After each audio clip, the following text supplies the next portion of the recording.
अपनी ही पार्टी के प्रत्याशी को हरवाने का काम माननीय मुलायम सिंह जी ने किया था। जिसके पिताजी विधायक रहे हों, जिसके पिताजी सांसद रहे हों, वो अगर ये बात कहे कि हम इतनी शालीनता से चंदा मांग के चुनाव लड़ते थे। बड़े लोगों के घरों में वोट मांगने मत जाना। गांव में दूर झोपड़ी पड़ी हो उस घर में वोट मांगने जरूर जाना, क्योंकि उस घर में 6 वोट होंगे तो 6 आपको मिलेंगे। लोग कहते हैं मुलायम सिंह की सरकार में बड़े बड़े माफियाओं को पनाह दी जाती थी, बड़े बड़े माफियाओं से सरकार चलती थी। चूंकि इन अपराधियों का उपयोग समाजवादी पार्टी ने जीतने के लिए किया था, तो सरकार बनने के बाद फिर उन्हीं को प्रोत्साहन देना समाजवादी पार्टियों की मजबूरी बन गया। ये मर्म नहीं होता कि गुरु तो गुरु रह गए और चेले शक्कर हो गए। हमारे पिताजी सांसद रहे, विधायक रहे, लेकिन किराए के मकान में ही रहे। कि लोग समझते हैं राजनीति मतलब पैसा अर्जित कर लेना, पावर अर्जित कर लेना, बड़ा बड़ा काफिला लेके चल लेना। मुलायम सिंह यादव के पुत्र के नाते आज नेता हैं, अपने नाते नेता नहीं। केवल 4 करोड़ 30 लाख या 4 करोड़ 35 लाख का ही धन आएगा तो सब सड़कें तो नहीं बन सकती।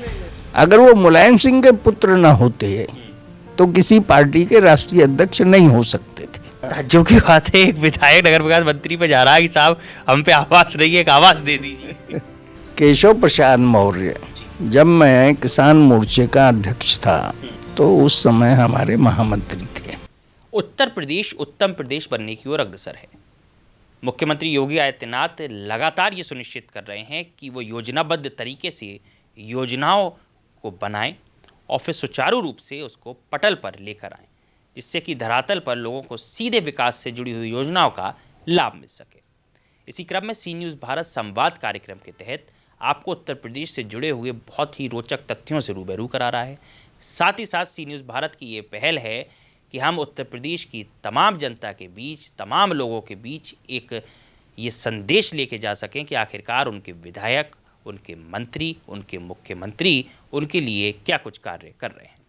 इसी क्रम में आज बात करने के लिए मेरे साथ मौजूद हैं उत्तर प्रदेश के फर्रुखाबाद जिले की अमृतपुर विधानसभा से विधायक और बहुत ही लोकप्रिय और बहुत ही सम्मानीय जो विधायक हैं, उस छवि में उनका नाम हमेशा शुमार होता है।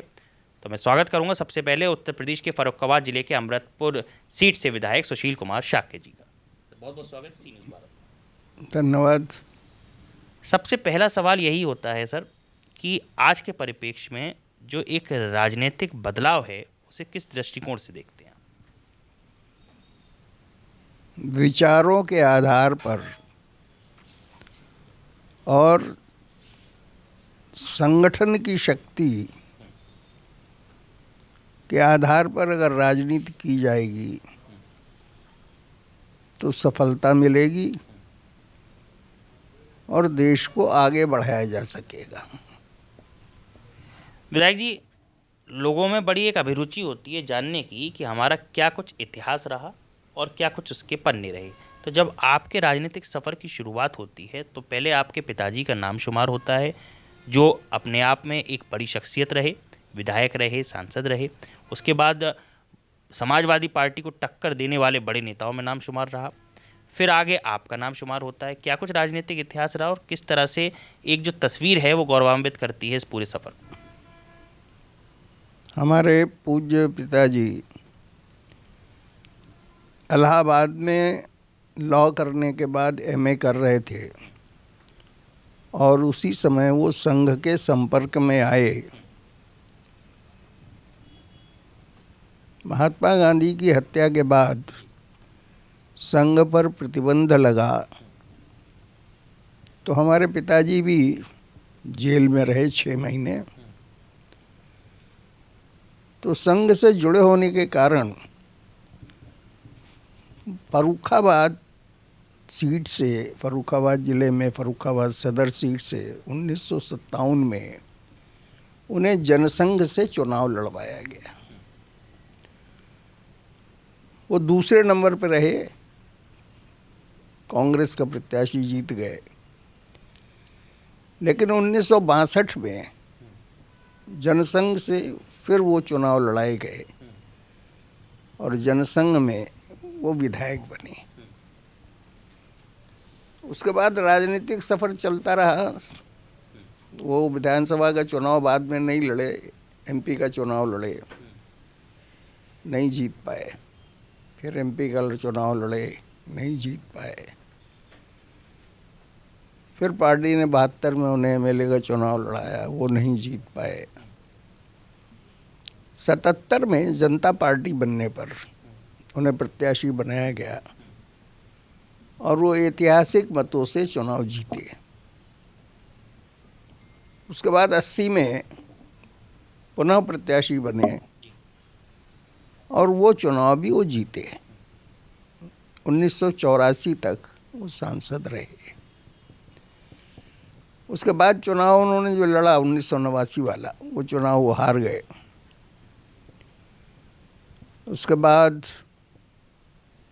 उनके जीवन का अंतिम चुनाव 1990 में मुलायम सिंह के खिलाफ जसवंत नगर से पार्टी ने उन्हें प्रत्याशी बनाया और वो 2 नंबर पर रहे। मुलायम सिंह वो चुनाव जीत गए और मुलायम सिंह के चुनाव जीतने की भी बड़ा रोचक कहानी है। उस चुनाव में लोकसभा के उम्मीदवार सपा से राम सिंह शाक्य थे। बहुजन समाज पार्टी से कांशीराम चुनाव लड़ रहे थे।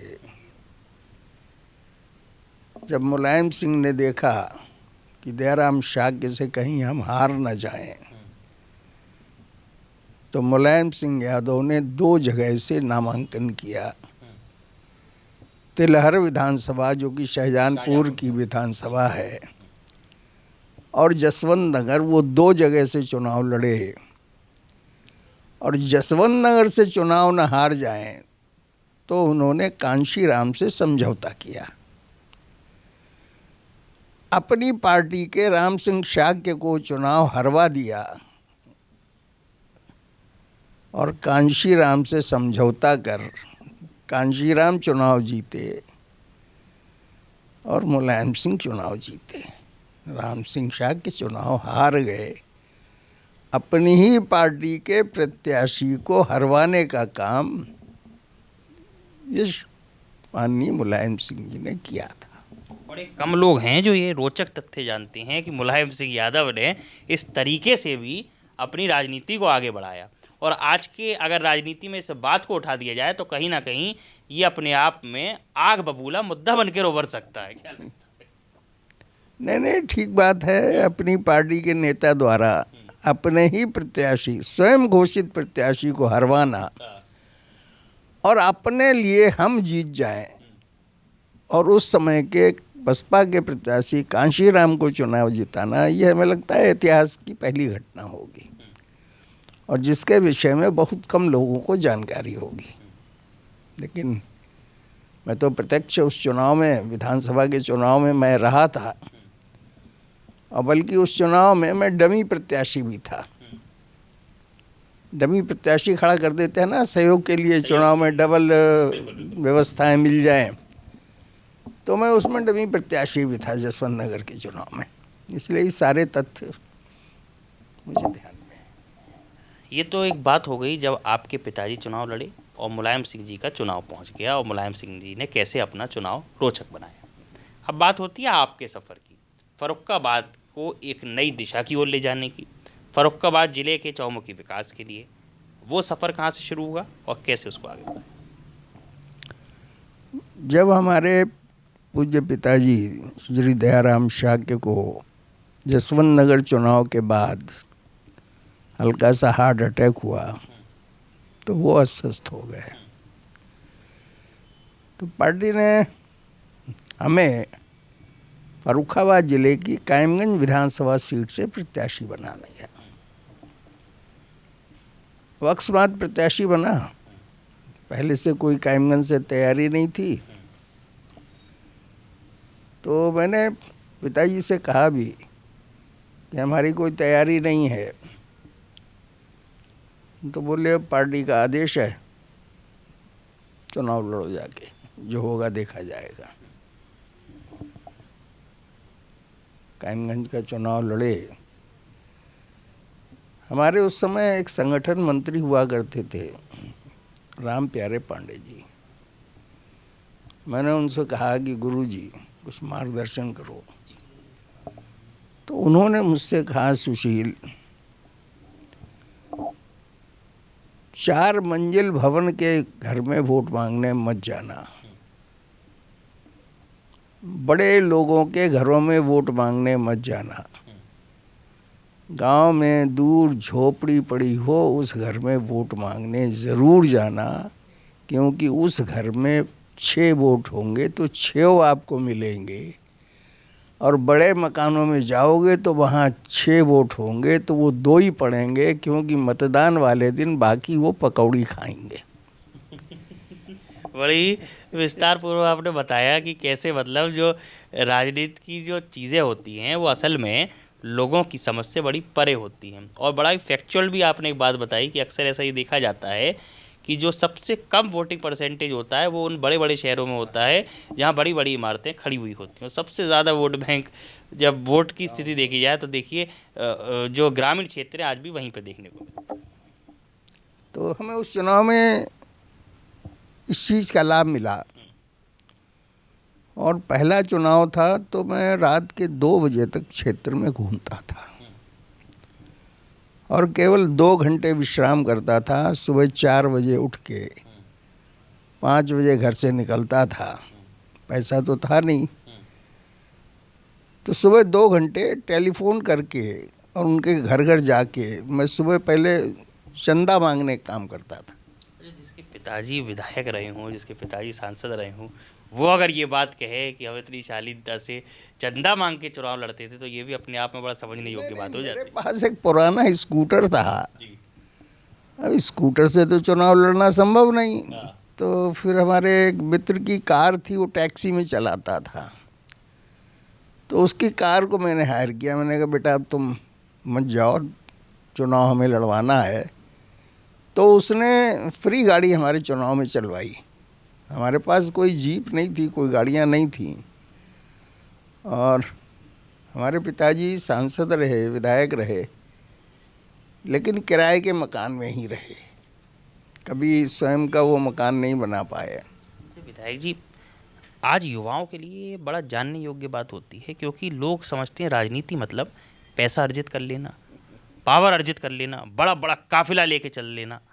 लेकिन ऐसे भी विधायक देखने को मिलते हैं जो इतनी शालीनता से, सज्जनता से रहते हैं, जनता के बीच रहते हैं, जनता के कार्य करते हैं, और बहुत ही मतलब कहा जाए कि उत्तर प्रदेश में बड़े छुपे हुए रहते हैं। क्योंकि सी न्यूज़ भारत की लगातार ये कवायद है कि हम ऐसे चेहरों को निकाल के लाते हैं प्रदेश में जिन्हें वास्तविकता में लोगों को जानने की बहुत ज़रूरत है, और आपका व्यक्तित्व उनमें शुमार हो जाता है। तो कैसे ये सफ़र आगे रहा कि मतलब इतना जहाँ भ्रष्टाचार व्याप्त है पूरे प्रदेश में, उस बीच इतनी एक ऐसी छवि लेके चलना जहाँ बिल्कुल भ्रष्टाचार से कोसों का दूर दूर नाता नहीं। देखिए, हमें चुनाव जितने भी, मैंने आज तक 7 चुनाव पार्टी ने हमें लड़ाए, और किसी भी चुनाव में पैसे के कारण हमें समस्या नहीं आई, क्योंकि हमारा चुनाव समाज के लोगों ने ही लड़ाया है। जनता हमें चुनाव लड़ाती है, जो भी हमारी आवश्यकताएं होती हैं वो जनता पूरी कर देती है, तो इसलिए हमें भ्रष्टाचार में पड़ने की आवश्यकता क्या है। चुनाव का सारा खर्च हमारे सहयोगी उठाते हैं, तो हम तो समाज के लिए राजनीति करते हैं, तो पैसा उसमें कहाँ से आ गया। आज के परिप्रेक्ष्य में देखा जाए विधायक जी, क्योंकि बहुत ही मतलब माना जाए बड़ी अलौकिक छवि होती है ऐसे राजनेताओं की देखने को देखा जाए। अब आप सोचेंगे कि मैं तारीफ़ कर रहा हूँ, तारीफ़ नहीं, लेकिन वाकई अगर ऐसी छवि है तो ये अपने आप में शुमार करती है उत्तर प्रदेश की बहुलौकिक उस छवि को, जो अपने आप में समेटी हुई उत्तर प्रदेश का गौरवान्वित करने वाला इतिहास। देखिए, 96 में भी मैं उसी किराए के मकान में रहा जिसमें पिताजी रहते थे सन 1957 से। तो 98 में लालजी टंडन, जो कि हमारे पुराने संबंध थे पार्टी में, टंडन जी से भी तो उससे मैं चाचा जी कहता था, वो नगर विकास मंत्री थे। मैंने उनसे कहा चाचा जी एक आवास हमें भी दे दो। बोले आवास दे दो। हमने कहा हाँ, आप आवास मंत्री हैं तो फर्रुखाबाद में आवास विकास की कॉलोनी बनी है, तो एक हमें भी आवास दिलवा दो, वो मध्यम इनकम वाला यमाई जी। तो उन्होंने कहा ठीक है, तुम आवेदन करो और हम तुम्हें दे देंगे। तो किस्तों पे चूँकि उस समय मिलता था, तो उनकी कृपा से एक आवास हमें मिल गया, अच्छी लोकेशन का मिला, उनकी कृपा से ही मिला। उस समय आप विधायक थे या मतलब पार्टी संकट? मैं विधायक था, 96 में विधायक बन गया था। ताज्जुब की बात है, एक विधायक नगर विकास मंत्री पे जा रहा है कि साहब हम पे आवास नहीं है, एक आवास दे दीजिए। नहीं नहीं, अब था, हमारे पिताजी के संस्कार ऐसे थे, विचार ऐसे थे, चूँकि प्रारंभ से संघ से। लखनऊ में तो आवास मिला हुआ हो। हाँ, लखनऊ में तो सरकारी आवास था उस समय। OCR में हम रहते थे। OCR में नीचे ही जो पुराने टाइप के बने हुए हैं, तो उन्हीं में से 7 नंबर शायद 37 था। लेकिन फर्रुखाबाद में हमारे पास आवास नहीं था, और जो हमारा पिताजी जिस मकान में रहे वो जीना चढ़ के ऊपर जाना पड़ता था। पार्किंग वहाँ नहीं थी, कोई मोटरसाइकिल भी नहीं खड़ी कर पाता था। जाने का एक गैलरी थी जिसमें साइकिल वाइकिल खड़ी कर दो तो दिक्कत से निकलना होता था। लेकिन ईश्वर की कृपा से आज हमारे पास आवास विकास में वो मध्यम आय और वर्ग का एक मकान है। ये तो हम उसमें संतुष्ट हैं। विधायक जी, ये तो रहा आपका एक राजनीतिक संघर्ष जो आपने बड़ी ही शालीनता से बिताया। आज के परिप्रेक्ष्य में क्या बदलाव देखते हैं? एक दौर वो था जहां राजनीति में जनता का मर्म समझा जाता था, जनता के लिए कार्य किया जाता था। एक दौर आज है जहां बड़ा बड़ा काफिला, बड़े बड़े मकान, बड़े बड़े लोगों की रैलियां करना एक बड़ी राजनीति का हिस्सा माना जाता है। क्या एक बड़ा बदलाव देखते हैं? देखिए, ये जो बीच का दौर था, आज से 15 साल 10 साल पहले का, उसमें ये चीज़ें बढ़ी, भ्रष्टाचार बढ़ा। जो भाजपा के अलावा अन्य दल थे, उसमें लंबे लंबे काफिले, लोगों को आकर्षित करना, प्रभावित करना, धन बल से, जनबल से, माफियाओं के बल से, ये राजनीति पिछले 15 वर्षों में इस देश में हुई है। लोग कहते हैं मुलायम सिंह की सरकार में बड़े बड़े माफियाओं को पनाह दी जाती थी, बड़े बड़े माफियाओं से सरकार चलती थी। क्या कितना? ये तो आपने देखा कि जो 2 बड़े माफिया बाबा जी के कार्यकाल में जो समाप्त हुए हैं, तो उसके कारण जो संगठित अपराध करने का गिरोह था वो सारा समाप्त हो गया। अब जिलों में भी एक एक कर अपराधी समाप्त हो गए। जो छोटे मोटे अपराध करने वाले थे वो सारे विकलांग हो गए। तो अपराध तो है ही नहीं, हमारे प्रदेश में नहीं है, और बिहार जैसे राज्य में वो अपराध नहीं है। अपराध के प्रति 0 टॉलरेंस। अपराध क्यों बढ़ता है, उनके कारणों को समाप्त करना, ये एक बड़ी नीति का हिस्सा है। ये एक बड़ी नीति का हिस्सा है। आपको लगता है कि पहले के दृष्टिकोण में और आज के दृष्टिकोण में जो सरकारें कार्य करती थी उसके मुकाबले जो मुख्यमंत्री योगी आदित्यनाथ की सरकार है उसको कैसे समीक्षा करेंगे? जो अन्य दलों की सरकारें थी वो माफियाओं के बल पर बनी थी, बूथ कैप्चरिंग करके, गुंडागर्दी से धमका के लोगों को मतदान पक्ष में कराने से। चूँकि इन अपराधियों का उपयोग समाजवादी पार्टी ने जीतने के लिए किया था, तो सरकार बनने के बाद फिर उन्हीं को प्रोत्साहन देना समाजवादी पार्टियों की मजबूरी बन गया, और इसलिए प्रदेश में अपराध बढ़ा, भ्रष्टाचार बढ़ा। चूँकि जिन्होंने जिताया था उनकी मंशा को पूरी करना सरकार ने दायित्व समझ लिया। सरकार जनता के प्रति नहीं बल्कि उन अपराधियों के प्रति जवाबदेह हो गई जिन्होंने चुनाव जिताया था। आज उत्तर प्रदेश में कहीं ना कहीं जो तस्वीर है वो बहुत कुछ बयां करती है।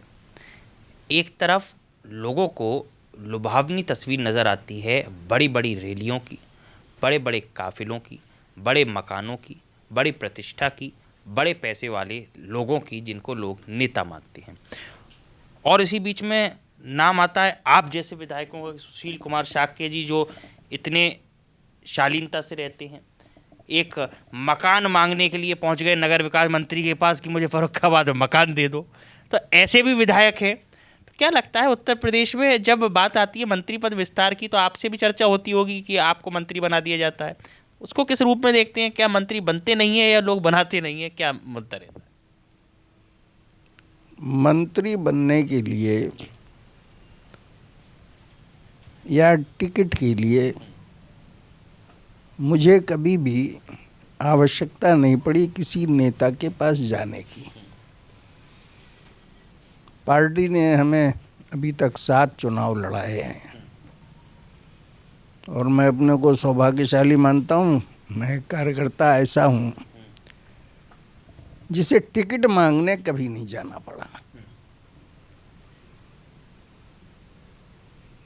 चुनाव आया, पार्टी ने हमें टिकट दी, पार्टी ने कहा आपको लड़ना है। जब आज आप पार्टी कार्यालय जाते होंगे, वहाँ इतने बड़े बड़े पदों पर लोग आसीन होते हैं, चाहे संगठन मंत्री हों, प्रदेश अध्यक्ष हों, सब हों, सम्मान करते हैं, जाहिर सी बात है विधायक जी हैं, सम्मान होगा। क्या नज़र आता है आपको पुरानी कार्यशैली में और आज की कार्यशैली में कितना बड़ा बदलाव आ गया है?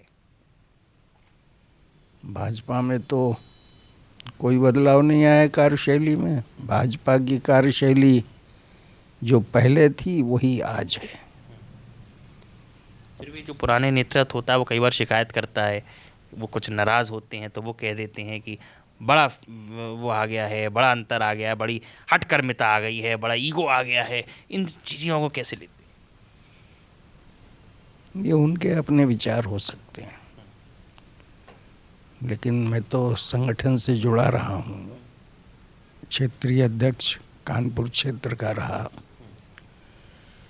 किसान मोर्चे का प्रदेश अध्यक्ष रहा। मैंने प्रदेश के हर जिले का दौरा किया है और आज भी पुराने कार्यकर्ता मेरे संपर्क में हैं।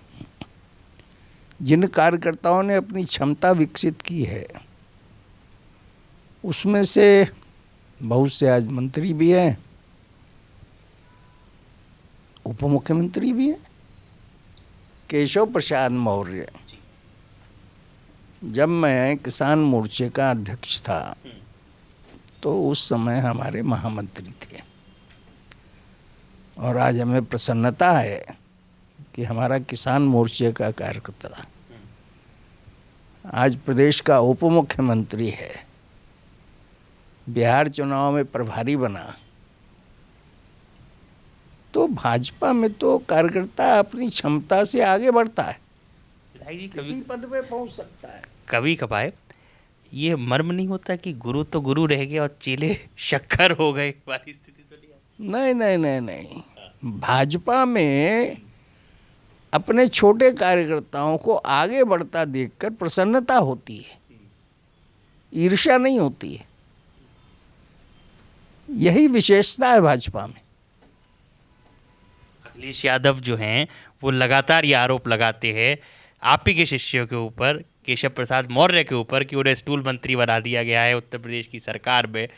और कई बार वो अंदर खाने की खबरें प्रस्तुत कर देते हैं कि अंदर खाने मुख्यमंत्री योगी आदित्यनाथ तो केशव जी के बीच की तल्खियाँ हैं, उनको उजागर कर देते हैं। तो क्या लगता है, एक तरफ तो बात हो रही है कि लोग एक दूसरे को आगे बढ़ता देख खुश होते हैं, वहीं दूसरी ओर ये तल्खियों का जिक्र हो जाता है, इसको कैसे देखते? देखिए, अखिलेश यादव पारिवारिक पृष्ठभूमि उनकी जो है वो मुलायम सिंह यादव के पुत्र के नाते आज नेता हैं, अपने नाते नेता नहीं है। अगर वो मुलायम सिंह के पुत्र ना होते तो किसी पार्टी के राष्ट्रीय अध्यक्ष नहीं हो सकते थे। उनके घर की पार्टी है, चाहे राष्ट्रीय अध्यक्ष बन जाओ, चाहे अंतर्राष्ट्रीय अध्यक्ष बन जाओ। और किसी दूसरी पार्टी के विषय में अनर्गल बातें करना उनके स्वभाव में है। वो भाजपा के विषय में क्या जाने, वो भाजपा के विषय में नहीं जानते हैं। वो नहीं जानते हैं कि योगी आदित्यनाथ क्या हैं, उनकी क्षमताएं क्या हैं। तो उन्हें भाजपा को और संघ को समझने के लिए दूसरा जन्म लेना पड़ेगा, तब वो समझ पाएंगे। अखिलेश यादव जब आपके ज़िले फर्रुखाबाद में पहुंचते हैं, आपकी विधानसभा अमृतपुर में पहुंचते हैं, तो वो लगातार जनता से अपील करते हैं कि अब बहुत हो गया, अब विधायक को बदलो और विधायक समाजवादी पार्टी से चुनो। और उनका एक बयान जो है अखिलेश यादव का, वो बहुत ही चर्चा का विषय बनता है। आपको लेकर जो अखिलेश यादव ये कहते हैं कि ये सामने से दिखाते हैं शालीनता और अंदर से जो है वो विधायक जी क्या कुछ कर रहे हैं जनता को पता ही नहीं, इसको किस परिप्रेक्ष्य में देखते हैं? अगर उन्हें मालूम है सुशील शाह के अंदर के विषय में, तो वो जनता को बताएं। पिछले चुनाव में जनता ने हमें 43,000 वोट से जिताया। मुलायम सिंह अपील करने गए तो जनता ने 48,000 वोटों से जिता दिया। बड़ा चर्चा का विषय बना था वो तो। और निश्चित रूप से अगर वो अगली बार हमारे क्षेत्र में चुनाव में प्रचार करने गए तो जनता इससे ज़्यादा ही वोटों से जिताएगी, ये मैं आपको विश्वास दिलाता हूँ। ये जो जनता का विश्वास जो आप अपने साथ सजोए चलते हैं, यही वो ताकत है जो उत्तर प्रदेश में आज भी आपको इतना बड़ा प्रदेश, जहाँ इतना बड़ा विकास विधायकों और सांसदों और मंत्रियों ने कर लिया, उस बीच भी इतनी शालीनता से जो नाम सुशील शाह के लिए जाता है उसके लिए परिपूर्ण करता है। मैं लखनऊ कम रहता हूँ, मैं क्षेत्र में रहता हूँ या जिले में रहता हूँ। ना मैं तीर्थाटन करने जाता हूँ, ना मैं विदेश दौरों पे जाता हूँ। तो इसलिए मेरा पूरा समय अपने विधानसभा क्षेत्र के कार्यकर्ताओं, मतदाताओं के बीच में बीतता है। और इसीलिए मतदाता हमसे इतना स्नेह करते हैं कि वो हमारी जीत को बढ़ाते चले जाते हैं। विधायक जी, एक बहुत ही बड़ा अवलोकन है उत्तर प्रदेश की राजनीति में। कई बार ये कहा जाता है कि उत्तर प्रदेश के जो अधिकारी हैं वो बेलगाम हैं। अभी आप ही ने हाल ही में शिकायत करी थी फर्रुखाबाद के कुछ अधिकारियों की मुख्यमंत्री के समक्ष, और आपने कहा था कि इनके खिलाफ सख्त से सख्त कार्रवाई होनी चाहिए। क्या लगता है उत्तर प्रदेश में आज अधिकारी जो हैं वो बेलगाम हैं? उत्तर प्रदेश के जो विधायक हैं, मंत्री हैं, उनकी सुनते नहीं हैं, या क्या कुछ कार्यशैली, जिस पर सवाल है? देखिए, अधिकारी हमारे बेलगाम नहीं हैं। हर अधिकारी की अपनी कार्यक्षमता होती है, अपनी कार्यशैली होती है। अधिकारी पूरा प्रयास करते हैं, लेकिन अगर कार्यक्षमता उनकी नहीं है, सरकार की इच्छाओं के अनुसार उस स्पीड से काम नहीं कर पाते हैं, तो फिर हम लोग शिकायत करते हैं और अनुरोध करते हैं कि ये कार्यकर्ता क्षमतावान नहीं है, ये हमारे ज़िले के विधायकों की आशाओं के अनुरूप काम नहीं कर पा रहा है, इसलिए इसका स्थानांतरण करते हैं। एक आखिरी सवाल विधायक जी, सबसे बड़ा चैलेंज आज उत्तर प्रदेश में आप क्या देखते हैं? जब आप जनता के विधायक बनकर, एक सामान्य विधायक बनकर उत्तर प्रदेश की विधानसभा में पहुंचते हैं, मुख्यमंत्री योगी आदित्यनाथ के समक्ष पहुंचते हैं, तो आज के दृष्टिकोण में सबसे बड़ा चैलेंज क्या होता है? क्या मांगें होती जनता की जो पूर्ण कराने का प्रयास करते हैं, नहीं हो पाती हैं, उसको चैलेंज के रूप में कैसे देखते हैं? आज गांव की जनता वो संतुष्ट है विकास से, लेकिन अभी भी गांव का विकास उस तीव्र गति से नहीं हो पा रहा है जैसी जनता चाहती है। इसलिए ग्रामीण विकास के लिए अभी हमें और प्रयत्न करने पड़ेंगे। ठीक है, प्रदेश में बड़ी बड़ी सड़कें बन गई, बड़ी बड़ी माल बन गए, एक्सप्रेसवे बन गए, लेकिन ग्रामीण क्षेत्र में सड़कों का अभाव है। जो प्रधान हैं उनके पास फंड्स की कमी है, तो प्रधानों का फंड्स बढ़े या किसी भी तरीके से ग्रामीण विकास, ग्रामीण सड़कों की गलियां, इनके विकास के लिए तेजी से काम करने की आवश्यकता है और उसके लिए निश्चित रूप से बड़ा फंड चाहिए। तो प्रदेश की आमदनी भी बढ़े जिससे हम गांव के विकास के लिए धन उपलब्ध करा सकें। आज आवश्यकता जनता इसी बात की करती है। विधायक जी, जहां बात हो रही है चौमुखी विकास की, एक्सप्रेसवेज बहुत सारे बन गए, नो डाउट केंद्र सरकार की योजना है, उसके तहत एक्सप्रेसवे बन गए। उत्तर प्रदेश में कुछ आपने जो स्टेट हाईवेज हैं उनको बेहतर कर दिया, लेकिन जो ग्रामीण सड़क है, ग्रामीण आंचल है, उसके विकास की आज भी एक बड़ी मांग उत्तर प्रदेश में की जाती है। तो जब विधायक जी जब पहुंचते हैं मुख्यमंत्री के समक्ष और फर्रुखाबाद के जो योजनाएं हैं उनको लेकर, तो चूंकि फर्रुखाबाद में एक पुल की मांग थी वो आपने पूरी करा दी, लेकिन जब आप उन जनता के जो वो रोड हैं, जो ग्रामीण आंचल के रोड हैं, उनको लेकर पहुंचते हैं, तो उसकी मांग जब पूरी नहीं हो पाती तो उसको कैसे आप आने वाले समय में देखते हैं कि उत्तर प्रदेश में अभी ज़रूरत है उसको कार्य करने की? हम एक सूची देते हैं, प्राथमिकता के आधार पर उनको स्वीकृत कर बनवाने की मांग करते हैं तो वो स्वीकृत होती है। और अगर हमने 10 सड़कें दी, 4 स्वीकृत हो गई, तो जनता को उम्मीद रहती है कि बाकी भी 6 बनेंगी। तो जनता आशान्वित रहती है कि ये विधायक रहेंगे तो हमारी वो 6 सड़कें भी हो जाएंगी। विधायक जी के पास तो केवल 4 करोड़ 30 लाख या 4 करोड़ 35 लाख का ही धन आएगा, तो सब सड़कें तो नहीं बन सकती। जो हम सरकार से अपेक्षा करते हैं कि भाई पीडब्ल्यूडी से हमारी ये 10 सड़कें करवा दी गई, पीडब्ल्यूडी से प्रदेश से 4 सड़कें स्वीकृत हो गई और 6 रह गई, तो जनता को आशा रहती है कि 6 भी हमारी विधायक जी यही कराएंगे क्योंकि 4 करा दी।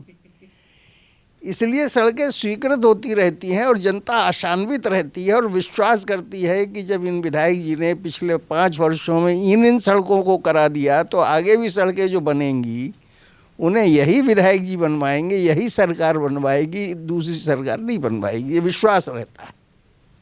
एक आखिरी सवाल विधायक जी, अखिलेश यादव को आज की राजनीति में किस दृष्टिकोण से देखते हैं और कितना बड़ा विपक्ष की भूमिका वो अदा कर रहे हैं उत्तर प्रदेश?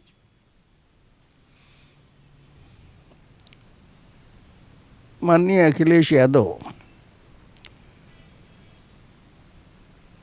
अपने पिता के कारण राजनीति में हैं, उन्हें राजनीति के अनुभव नहीं हैं। उनके पिताजी ने साइकिल चलाने के बाद कार में बैठे और ये पिताजी के कारण सीधे हवाई जहाज में बैठे, इसलिए धरातल की राजनीति इन्हें नहीं मालूम है। ये अपने पिता के त्याग और परिश्रम के कारण सीधा मुख्यमंत्री बने हैं। इन्हें धरातल पे काम करने की आवश्यकता है। अपने दल को संगठित करें, कार्यकर्ताओं को संस्कारित करें और उसके बाद सकारात्मक विपक्ष की भूमिका निभाएं, तो ये राजनीति में थोड़ा बहुत चल सकेंगे। वरना तो जो तेजस्वी का हाल है, जो राहुल का हाल है, कहीं इनका भी वही हाल ना हो। बिल्कुल विधायक जी, अखिलेश यादव लगातार ये कहते रहते हैं कि उत्तर प्रदेश में भारतीय जनता पार्टी के ही विधायक ये कहते हैं कि उत्तर प्रदेश में भ्रष्टाचार जड़ों तक पहुंच गया है, तहसील स्तर पर, ब्लॉक स्तर पर भ्रष्टाचार बड़े स्तर पर है।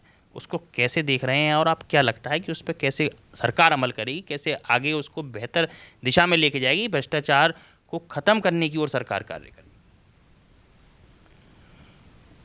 जिस भ्रष्टाचार की बात अखिलेश यादव कर रहे हैं, क्या अखिलेश यादव के समाज के लोग तहसीलों में काम नहीं कर रहे हैं? तो क्या अखिलेश यादव के समाज के लोग ही भ्रष्ट हैं? नहीं नहीं, ये भ्रष्टाचार आया कहाँ से, इसकी जननी कौन रही है, ये कहाँ से प्रारंभ हुआ? भाजपा के काल में तो काफ़ी कुछ समाप्त हुआ है और अब तो भ्रष्टाचार नीचे के स्तर पे थोड़ा रह गया है। अरे भ्रष्टाचार के विषय में तो कहा जाता है, नीचे वाले कहते थे कि पैसा ऊपर जाना है, ऊपर वाले को देना है, ऊपर वाले को देना है, यही तो चलता था प्रदेश में। लेकिन अब कोई कहता हो कि ऊपर वाले में देना है, कोई अधिकारी नहीं कह सकता, कोई कर्मचारी कहता भी नहीं कि हमें ऊपर वाले को देना है। तो भ्रष्टाचार ऊपर से कम हुआ है, ऊपर से ही प्रारंभ किया गया था, ऊपर से भ्रष्टाचार इस समय नहीं है। गंगोत्री ऊपर से स्वच्छ है, नीचे आके ये गंदगी फैली हुई है, ये गंदगी को भी भारतीय जनता पार्टी साफ करेगी।